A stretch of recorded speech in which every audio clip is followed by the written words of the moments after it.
Nabrali jste si v minulosti úvěry, ty se s vámi táhnou a vy nějak nevíte, jak je splatit. Já tady pro vás dneska mám takový zamyšlení nad tím, jakým způsobem se dluhu zbavit, jestli jsou nějaké dluhy vůbec dobrý, jestli jsou nějaké dluhy špatný a jak se k ním postavit. A věřím, že tohleto malé zamyšlení, tohleto povídání vám pomůže v rozhodnutí, co se svými dluhy dělat dál. Dobrý den, já jsem Markéta Langová, jsem maminka, která se zabývá osobními financemi pro svou rodinu i pro své klienty. Když se tak jako zamyslíme nad tím, k čemu vůbec ty dluhy jsou, tak ano, pojďme si říct, že některé dluhy nebo některé úvěry v celku v životě dávají smysl. Já jsem někde psala, říkala, že mi dávají smysl maximálně ve 2 případech. Možná bych vymyslela i 3. Každopádně první z nich je hypotéka,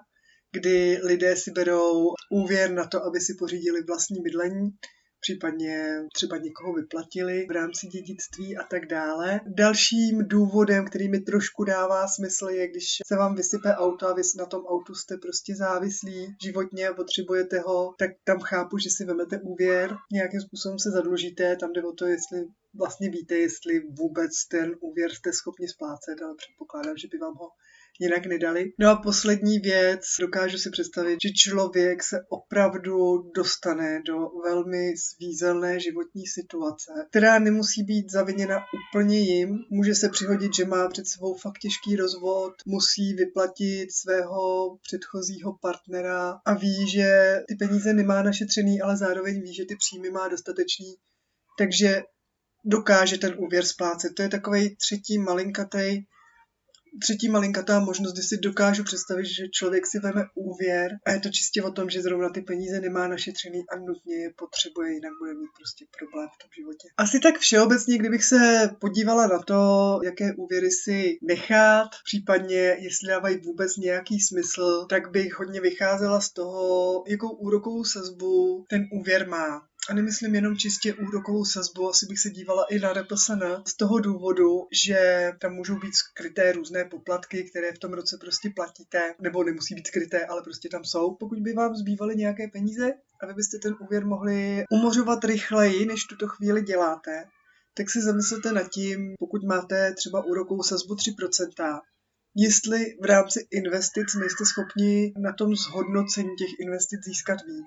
Protože pokud vám investice přinese, dejme tomu 7%, vy jste 4% v plusu. A to je ta optika, kterou já bych se na to dívala. Jestli vy umíte ty přebytečné peníze, kterými byste teoreticky ten úvěr mohli splatit, tak jestli je umíte zhodnotit někde jinde líp. No a jak vlastně zjistit, jestli vám zbývají nějaké peníze navíc a vy byste teoreticky mohli umořovat dluhy rychleji, je to úplně jednoduchý.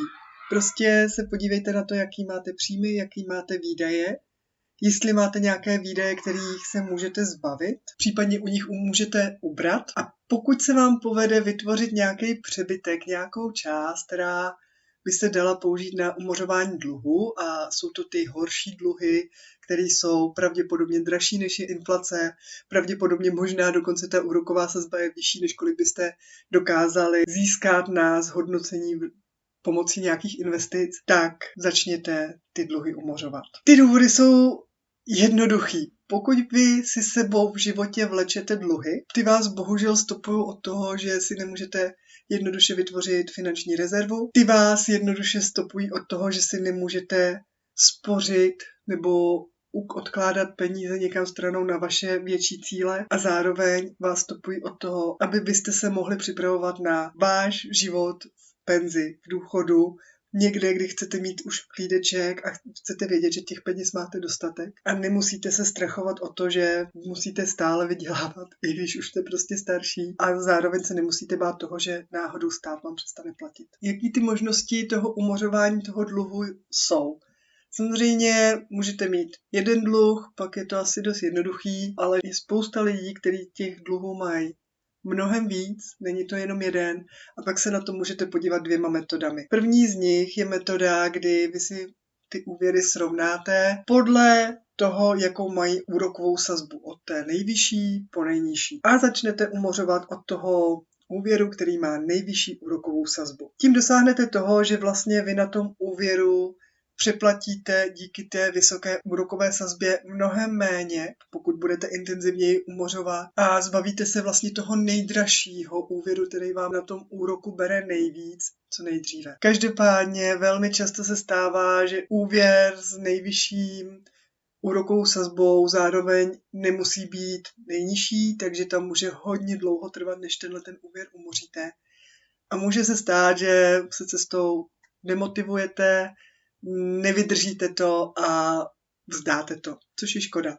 Takže potom je tady druhá metoda, která se k těm úvěrům staví trošku jinak, a to tak, že ty úvěry si srovnáte od nejnižšího, vůbec nezáleží na tom, jakou má sazbu, ale od toho nejnižšího zůstatku, který v tuhle chvíli máte. A tím úvěrem začnete. A protože je nejnižší, tak pravděpodobně taky bude nejrychleji umořit. A vy díky tomu, že uvidíte, že se vám povedlo umořit první úvěr, druhý úvěr, třetí úvěr, tak pravděpodobně se trváte a už si vytvoříte ten návyk v tom, že umořujete ty úvěry a postupně je umoříte všechny. Takže sice z matematického hlediska nedává úplně jako největší smysl začít od úvěru, který má nejnižší zůstatek. Je to spíš z toho pocitu, té motivace, z toho pocitu toho, že to zvládnete, asi ta jednodušší cesta. No a pokud vám někdo poradil, že vlastně máte hodně úvěrů, můžete je konsolidovat, sníží vám to splátku, sníží vám to úrokovou sazbu, tak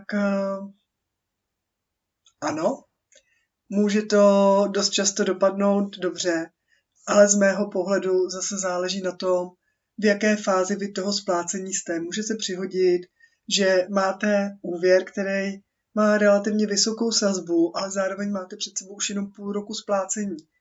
A teď vy ho spojíte s těmi úvěry, který máte na mnohem delší dobu, a případně to celý prodloužíte. Takže vy ten úvěr, který vy jste mohli mít za půl roku splacený, sice s vysokou sazbou, ale vy ho splatíte třeba za 8 let na místo půl roku. Takže vám se v závěru, ačkoliv máte nižší sazbu, může přihodit, že zaplatíte na tom úvěru víc, jenom tady na této malé části. Takže tam je potřeba určitě počítat, vždycky si prověřit, jestli pro vás ta konsolidace dává smysl, anebo jestli pro vás dává větší smysl postupně ty jednotlivé úvěry drtivě umořovat. No a k tomu, abyste vlastně ty úvěry vůbec mohli umořovat, já už jsem o tom trošinku jako naťukla, tak je potřeba, aby vy jste byli přebytkoví. To znamená, aby vaše příjmy byly vyšší než vaše výdaje. A pokud něco takového se neděje, tak vy se prostě potřebujete na ty svý výdaje podívat a zjistit, jestli můžete na některých výdajích ubrat, jestli je můžete zrušit. Pokud zjistíte, že ano, tak super, máte tady nějakou rezervu, se kterou můžete začít pracovat a můžete začít ty dluhy umořovat. Pokud zjistíte, že to tak není, tak máte celkem problém a vám nezbývá asi nic jiného, než si buď najít novou práci, nebo další práci, anebo holt zůstat v situaci, ve které jste. Doufám, že tohleto malinkatý popovídání o tom, jestli dluhy si nechávat nebo nenechávat, jestli investovat nebo umořovat, jak se k dluhům stavět, vám trošku otevřelo oči. Zároveň jsem vám ukázala 2 cesty. Jedna z nich, kdy se dají splácet dluhy od té nejvyšší úrokové sazby. Druhá z nich, kdy splácíte ty úvěry tak, že vemete úvěr s nejnižším zůstatkem a ten splatíte první. Obě 2 samozřejmě mají svoje zastoupení a záleží jenom na vás, která ta cesta vám je bližší a která vám dává větší smysl. Dejte mi prosím do komentářů vědět, co vás zaujalo, jestli vám toto video pomohlo, jestli vám dodalo třeba odvahu v tom se do těch svých úvěrů a dluhů pustit. Budu ráda za ty komentáře, budu ráda za případné lajky. Pro dnešek se mějte krásně.